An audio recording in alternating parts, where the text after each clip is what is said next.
अस्सलाम वालेकुम, मेरा नाम है मोहम्मद अरसलान फ़ारूकी और आप देख रहे हैं 360 इन्फो। फ्रेंड्स, मैं अपनी पहली वीडियो में थीसिस के हवाले से आपसे बात शेयर करना चाहता हूँ कि थीसिस किस तरह कंपोज करते हैं। अक्सर यूनिवर्सिटी में क्योंकि आजकल कंपटीशन का दौर है, हर बंदा पढ़ रहा है, एमफिल, पीएचडी या मास्टर भी, इन सब में थीसिस हमें लिखने पड़ते हैं। तो उसके साथ बहुत सारी मुश्किलात का सामना करना पड़ता है। उनमें से एक मुश्किल कंपोजिंग के हवाले से भी होती है। बाज़ लोग तो खैर बाहर से करवा लेते हैं और वो भी उनको भी बहुत सारे चक्कर लगाने पड़ते हैं। जो कंपोज़र होता है उसके पास कई चक्कर लगाने पड़ते हैं, क्योंकि एक दौर में मैं भी बहुत सारी कंपोजिंग कर चुका हूँ।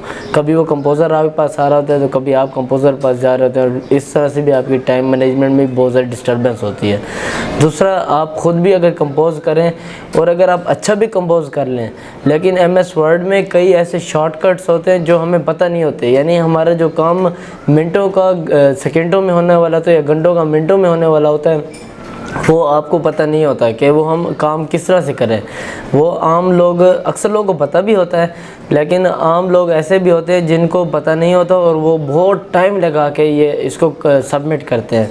तो मैं इसमें आपको बहुत सारे शॉर्टकट्स भी बताऊंगा कि इस काम से घंटों का काम मिनटों में और मिनटों का काम सेकंडों में हो जाएगा, और सही तरह से इसको एक यूनिवर्सिटी के फॉर्मेट के मुताबिक आपको कंपोज करने का तरीका सिखाऊंगा कि यूनिवर्सिटी का रिक्वायर्ड क्या है, कि आपने उनको एक फॉर्मेट सबमिट करके देना है। एक थीसिस जो होते हैं, ये मुकाला का, अगर आपने उनको क्लियर करके देना है तो आपने किस सूरत में कर देना है। उसका पेज का साइज़ क्या होगा, फॉन्ट का साइज़ क्या होगा, हेडिंग का साइज़ क्या होगा, उसका टाइटल पेज का साइज़ क्या होगा, ये सब कुछ हम हमारी इस सीरीज़ में सीखेंगे।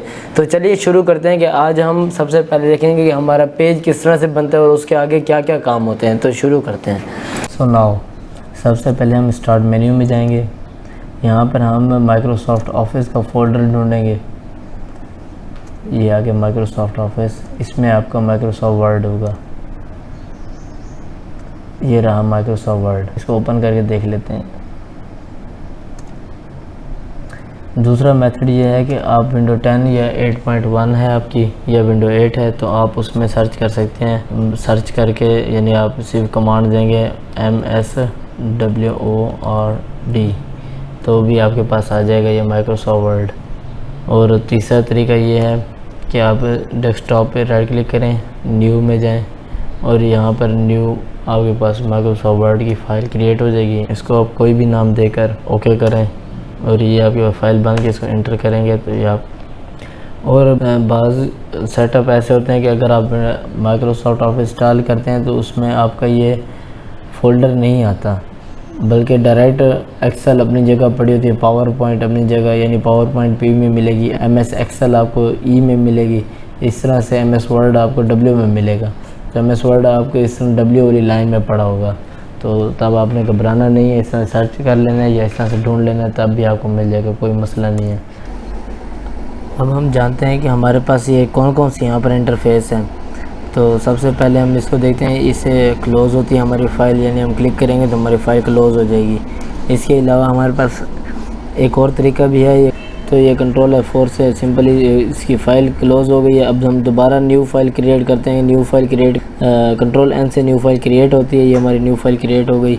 इसके बारे में मैं आपको थोड़ी चीज़ें बताने के बाद बताता हूँ। ये हेल्प बटन है, यानी हेल्प हमारे, इसको जब आप ओपन करेंगे तो हमारा जो MS वर्ड है इसके हवाले से जो भी माइक्रोसॉफ्ट वो हमारी हेल्प करती है, हमें कुछ गाइडलाइन बताती है। और ये है टाइटल बार। टाइटल बार में हमारी फ़ाइल का जो डॉक्यूमेंट हमारी मौके पर ओपन होती है उसका नाम लिखा होता है। क्योंकि ये मेरी अभी न्यू डॉक्यूमेंट फ़ाइल है, मैंने अभी तक इसका कोई नाम सेव नहीं किया, तो इसलिए डॉक्यूमेंट 1 आ रहा है, ये इसका डिफ़ॉल्ट नेम है। जब आप इसको सेव करने लगेंगे तो इसने आपसे पूछना है कि आपने इसको कौन सा नेम देना है। तो मैं ये क्लोज़ करता हूँ। इस तरह से मैं अब एक फ़ाइल अपनी खोलता हूँ, तो इसका यहाँ पे नाम लिखा हुआ आएगा, यहाँ पर जॉब लिखा हुआ है क्योंकि ये इसका अपना नाम है। इस तरह से इसको, इसलिए इसको टाइटल बार कहते हैं कि मेन जो आपके फ़ाइल का नाम है वो नाम यहाँ पर लिखा होता है। उसके बाद आ जाती है क्विक एक्सेस। इसमें ये होता है कि आप बहुत सारे इसमें ऑप्शन होते हैं जिनके लिए आपको सेटिंग में जाना पड़ता है। जैसे कि सेव है, सेव के लिए आप यहाँ फ़ाइल में आएंगे, फिर यहाँ पे सेव करेंगे या कंट्रोल S करेंगे, तो शॉर्टकट सा बटन है, बंदा डायरेक्ट आए और यहाँ पे सेव का बटन दबा दे तो आपकी फ़ाइल सेव हो जाती है। इस तरह से अनडॉक भी है और रिपीट होती है। कंट्रोल Y से भी हो सकता है और कंट्रोल Z से भी हो सकता है। लेकिन ये भी शॉर्टकट इसका ऑप्शन है। इस तरह से बहुत सारे ऑप्शन और भी होते हैं। ओपन का ऑप्शन भी है, जो आप ऑप्शन दिल करते हैं आप लगा सकते हैं। ईमेल का ऑप्शन लगा सकते हैं, यानी यहाँ से आप डायरेक्ट इसको ईमेल में सेंड भी कर सकते हैं फ़ाइल को। इस तरह से और भी मुख्तलिफ ऑप्शन है। प्रिंट का ऑप्शन है, आप डायरेक्ट इसको क्लिक करेंगे तो प्रिंट प्रीव्यू है, ये प्रिंट का ऑप्शन होता है। इस तरह से और भी मज़ीद इसमें ऐड कर सकते हैं आप। तो उसके बाद आ जाते हैं ये इस एरिया की तरफ है। यहाँ पर मुख्तलिफ टैब है हमारे पास, file, home, insert, design, page layout, reference वगैरह। और ये सारे कुछ हर टैब में उसकी अपनी अपनी रिबन होती है और हर रिबन में फिर मज़ीद डिटेल होती है। फॉर एग्ज़ाम्पल फ़ाइल में आए तो फ़ाइल में हमारे पास इसकी इन्फॉर्मेशन है हमारी इस फ़ाइल की, कि हमारी फ़ाइल कहाँ पड़ी हुई है और ये कितने बजे सेव हुई थी, इसके वगैरह ओवरऑल डिटेल है यहाँ पर। फिर ये इसके मज़ीद न्यू फाइल बनाना, ओपन, सेव एज़, प्रिंट वगैरह, शेयर, ये सारे इस टैब की रिबन में आ रहे हैं। फिर होम की रिबन में मुख्तलिफ आ जाते हैं। ये क्लिप बोर्ड आ जाती है, इसमें हमारे कॉपी पेस्ट के मुख्तलिफ फॉर्मेट होते हैं, मुख्तलिफ तरीक़ों से हम कॉपी पेस्ट कर सकते हैं, वो आगे हम डिटेल में पढ़ेंगे। फिर ये फ़ॉन्ट की हमारी पूरी डिटेल आ जाती है। एक यानी मुख्तलिफ ग्रुप में होते हैं, हर टैब के अंदर रिबन होती है और हर रिबन में मुख्तलिफ ग्रुप होते हैं। अब इसमें ग्रुप हैं, एक क्लिप बोर्ड का, दूसरा फ़ॉन्ट, पैराग्राफ, स्टाइल और एडिटिंग का। तो ये सारे मुख्तलिफ हैं। इसमें फ़ॉन्ट का हम टोटल ओवरऑल हम जो भी हमारे पास काम होगा हम फ़ॉन्ट का करेंगे। यहाँ पर हम पैराग्राफ की सेटिंग करेंगे, मुख्तलिफ उसको ऊपर नीचे करना, सेंटर वगैरह, आगे वो फिर डिटेल में हम पढ़ेंगे। इस तरह से ये उस पैराग्राफी या फ़ॉन्ट के स्टाइल वगैरह होते हैं मुख्तलिफ़ किस्म के। और इसमें और भी बहुत कुछ ज़बरदस्त चीज़ें हैं जो आपको मैं आगे जाके बताऊँगा। एडिटिंग में भी मुख्तलिफ़ चीज़ें आती हैं, ये फिर हम ऐसा ऐसा आगे जाके पढ़ते जाएंगे। अभी कहना मकसूद है कि ये मेन आपकी स्क्रीन में क्या क्या आता है। इसके बाद ये स्क्रोलर होता है। स्क्रोलर ये आपका वर्टिकल है, यानी हाइट का आपको बता रहा है। जब पेज आपका जूम होगा, बड़ा पेज होगा, तो इस तरह से आपका स्क्रोल एक नीचे भी आ जाएगा। ये रहा नीचे स्क्रोल आ गया आपका। ये स्क्रोल आपके पेज को मुख्तलिफ इसके कोने आपको दिखाने में काम आता है। फिर नीचे हैं तो ये स्टेटस बार इसे कहते हैं, ओवरऑल को स्टेटस बार कहते हैं। इसमें आपको इस कॉर्नर पे आ जाता है जूम का ऑप्शन, डिफ़ॉल्ट तौर पर आपका 100% होता है। इसको आप यहाँ से भी डायरेक्ट भी कर सकते हैं। और जूम का ये भी ऑप्शन है आपके पास कि आप इस बटन को आगे पीछे ले जाएं या माइनस प्लस करें, माइनस से जूम आउट और प्लस से जूम इन होगा। या इस तरह से आप अगर आपका माउस में स्क्रोलर है तो आप स्क्रोलर को अप डाउन करें कंट्रोल प्रेस करके, फिर भी ये जूम आउट और इन होता है। या अगर आपका टच लैपटॉप है और उसमें आपका टच पैड है तो उसमें आप जिस तरह, अगर एडवांस लैपटॉप है तो उसमें आप जिस तरह मोबाइल में जूम करते हैं उस टच पैड के ज़रिए भी आप उसी तरह से जूम कर सकते हैं। तो ये मुख्तलिफ आगे ये आते हैं ऑप्शन आपके पेज के लिए कि आपका पेज आपके सामने शो किस तरह हो। एक पेज होता है ये ऑप्शन है जो नॉर्मल पेज आपके सामने शो होता है, यानी उसकी आम जो प्रिंट लेआउट होती है, यानी प्रिंट लेआउट की तरह आपके सामने शो होता है कि जो आपके प्रिंट में आएगा उसी तरह ये आपके सामने शो होगा इस जगह में। और इस ऑप्शन में होता है कि ये आपके पास ना एक बुक की शक्ल में आ जाता है कि आप इस यहाँ पे कोई एडिटिंग कुछ भी नहीं कर सकते, जस्ट आप रीड कर सकते हैं। और इसके अलावा ये तीसरा ऑप्शन होता है वेब लेआउट। वेब लेआउट में ये होता है कि आगे जाके ना MS वर्ड, जो लोग वेब डेवलपमेंट करते हैं और वेब डिज़ाइनिंग करते हैं तो उसमें बहुत कुछ लिखा हुआ आता है जो कि MS वर्ड में बंदा पहले लिख के और उसमें फिर कन्वर्ट भी कर सकता है। फिर आदमी यहाँ पर जो कंपोज करता है फिर आदमी इसको वेब लेआउट में जाके देख सकता है कि मैंने जो कंपोज किया वो वेबसाइट में किस तरह शो होगा। तो ये इसके 3 पेज के लेआउट के एतबार से थे। यहाँ पर ये लैंग्वेज है जो आपको बताता है कि आपकी यहाँ पर कौन सी लैंग्वेज यूज़ हुई पड़ी है। और आगे आ जाते हैं वर्ड्स कि आप इसमें कितने वर्ड्स यूज़ कर रहे हैं। जितने आपकी चाहे वो 2 लाख भी वर्ड्स हों तो ये आपको बताएगा आपके MS वर्ड में इतने वर्ड्स यूज़ हो चुके हैं। आगे ये बताता है कि आपके कितने पेज यूज़ हो चुके हैं, यानी अभी आप कौन से नंबर पेज पर हैं। 9 नंबर पेज, टोटल 9 पेज और आपके 9 नंबर पेज पर इस टाइम खड़े हुए हैं। इस तरह से आप पीछे आते जाएंगे तो ये आपको बताता जाएगा इस टाइम आप कौन से नंबर पेज कर रहे हैं। अभी आपको बता रहा है कि 1 of 9, इसका मतलब है आप 9 नंबर पेज पर हैं। तो सबसे अहम बात आपने न्यू फाइल किस तरह क्रिएट करनी है, क्योंकि असल चीज़ हमारी जो सबसे पहले होता है, क्योंकि हम कोई भी काम करते हैं तो हम ये सोचते हैं कि मैंने इस काम के लिए, असल में हम जो भी कोई चीज़ लिखते हैं तो सबसे पहले हम डिसाइड करते हैं कि मैंने पेज कौन सा करना है। फॉर एग्जांपल हम अगर एप्लीकेशन लिखते हैं उसके लिए भी हम डिसाइड करते हैं कि मुझे एक छोटा सी कॉपी का पेज चाहिए। इस तरह से लेटर लिखते हैं तो उसके लिए लंबा सारा पेज चाहिए होता है। और अगर कोई चार्ट बनाना हो किसी दीवार पर तो उसके लिए हमें चार्ट साइज़ का बड़ा सारा पेज चाहिए होता है। यानी हर किस्म की राइटिंग के लिए आपको मुख्तलिफ पेज चाहिए। अगर आपने आइडेंटिटी कार्ड बनाना है तो उसके लिए आपको छोटा सा पेज चाहिए, यानी एक हाथ जितना पेज चाहिए, हाथ से भी छोटा चाहिए।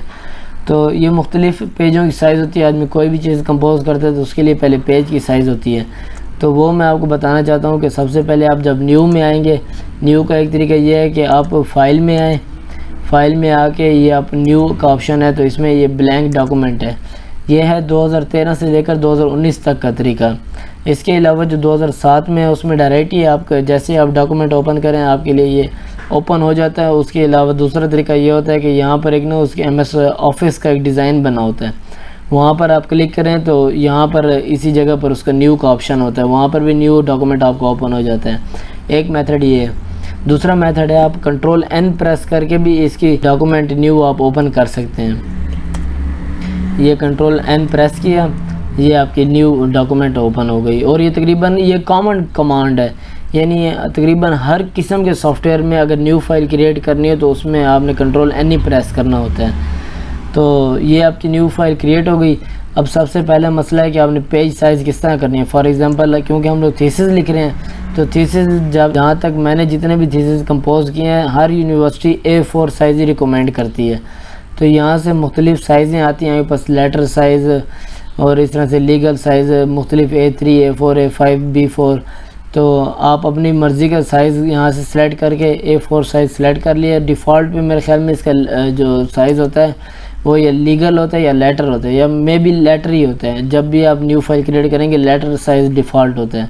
उसके अलावा आप अपनी मर्ज़ी का साइज़ भी क्रिएट कर सकते हैं। आप अगर सबसे पहले हम आएंगे पेज लेआउट में, पेज लेआउट में आके आप फाइल साइज़ में आएंगे।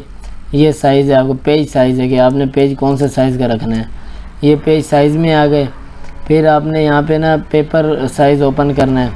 पेपर साइज़ को ओपन किया तो ये आप अपनी मर्ज़ी का साइज़ भी बना सकते हैं। फॉर एग्ज़ाम्पल आपको एक छोटी सी कॉपी के लिए एक छोटा सा टुकड़ा आपको चाहिए, तो आप प्रिंटर में वो छोटा सा टुकड़ा रख के और फिर यहाँ पर जितने साइज़ का आप उसको स्केल के साथ नाप लें, जितने साइज़ का वो टुकड़ा हो उतने साइज़ का आप अपने पेज को यहाँ पे दें।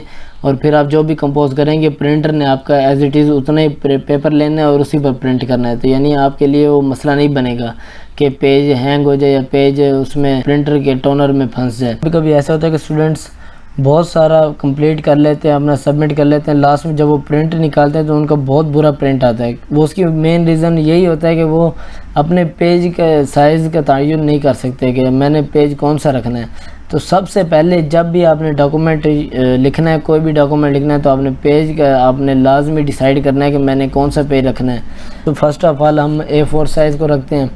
अब आ जाता है आगे A4 साइज़ में हमें यूनिवर्सिटी रिकमेंड करती है कि आपने ऊपर वाली साइड से तकरीबन यहाँ से लेकर यहाँ तक यानी 1 इंच का आपने फासला रखना है, और यहाँ से लेकर यहाँ तक आपने 1 इंच का रखना है। यहाँ से लेकर यानी लेफ़्ट साइड से भी 1 इंच का रखना है, और राइट साइड से 1.5 इंच का रखना है, और जो बॉटम साइड है जो नीचे वाली साइड है वहाँ पे भी 1 इंच का रखना है। यानी एक नीचे से 1 इंच ऊपर तक काम हो, उससे ज़्यादा नीचे ना आए। इस तरह से ऊपर से फ्रंट से 1 इंच के बाद नीचे से आपकी डॉक्यूमेंट शुरू हो, इस तरह से लेफ़्ट और राइट भी। पर वो हमें पता कैसे चलेगा? अक्सर लोगों का यहाँ पे रूलर होता है, अक्सर लोगों का नहीं होता। जब आप बिल्कुल न्यू डॉक्यूमेंट इंस्टॉल करेंगे MS ऑफिस तो आपका यहाँ पर रूलर नहीं होगा। रूलर एक स्केल होता है जो हमें बताता है कि आपका पेज ने साइज़ का और आप इस इंच पर आप काम कर रहे हैं। तो आप सबसे पहले आएंगे यहाँ पर ये व्यू में आकर आप यहाँ पे रूलर ओपन करेंगे। रूलर ओपन करेंगे, ये आपके सामने स्केल आ गया।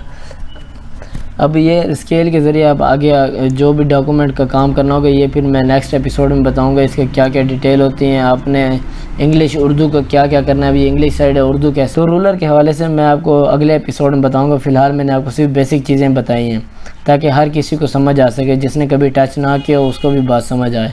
नेक्स्ट एपिसोड में इंशाल्लाह बहुत ज़्यादा इंटरेस्टिंग होने वाला है हमारा MS वर्ड का लेक्चर। ओके, अस्सलाम वालेकुम।